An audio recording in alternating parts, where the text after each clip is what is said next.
তেঁতুলিয়ায় ৫ বছরের শিশুকে নির্যাতনের অভিযোগ, বিচার দাবিতে এলাকাবাসীর ক্ষোভ। পঞ্চগড়ের তেঁতুলিয়া উপজেলার শালবাহান ইউনিয়নের টায়াগঞ্জ গ্রামে ৫ বছরের এক শিশুকে নির্যাতনের অভিযোগকে কেন্দ্র করে এলাকায় ব্যাপক আলোচনা ও উত্তেজনা সৃষ্টি হয়েছে। অভিযোগ উঠেছে স্থানীয় মোহাম্মদ সানোয়ার হোসেন, বয়স ৬৫ বছর, শিশুটির উপর নির্যাতন করেছেন। স্থানীয়দের দাবি, ঘটনাটি বেশ কিছুদিন আগে ঘটলেও এখনও এর সুষ্ঠু বিচার হয়নি। তাদের অভিযোগ, বিভিন্নভাবে শিশুটির পরিবারকে চাপ দিয়ে বিষয়টি ধামাচাপা দেওয়ার চেষ্টা করা হয়েছে।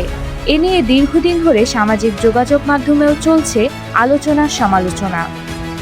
এদিকে শুক্রবার জুমার নামাজের পর টায়াগঞ্জ মসজিদে বিষয়টি নিয়ে স্থানীয়দের মধ্যে আলোচনা শুরু হয়।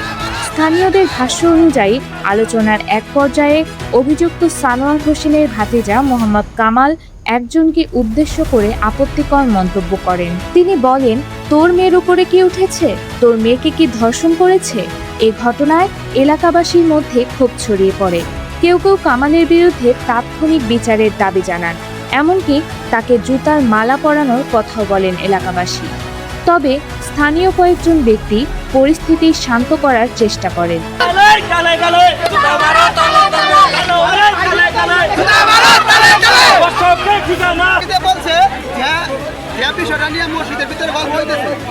কামাল মসজিদে একজনের প্রতিবাদ করার কারণে কামাল বলছে তোর মেয়ের উপরে উঠছে নাকি, হয়েছে তাদের ভাষ্য সমাজবাসী বিচার চাইছে। বিচার চাওয়ার কারণে ওই যে দর্শন করছে তার ভাতিজা উত্তরে এটা বলছে যে তোর বডির উপরে উঠছে নাকি। এগুলা হয়েছে এদের ব্যবহার, সুস্থ বিচার চাই।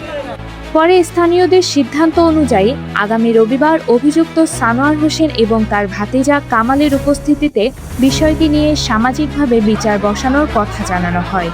স্থানীয়দের দাবি, ওই দিন তারা উপস্থিত না হলে কিংবা কোনো কার্যকর বিচার না হলে তাদের বিরুদ্ধে সামাজিকভাবে সমাজ থেকে বহিষ্কার করা হবে।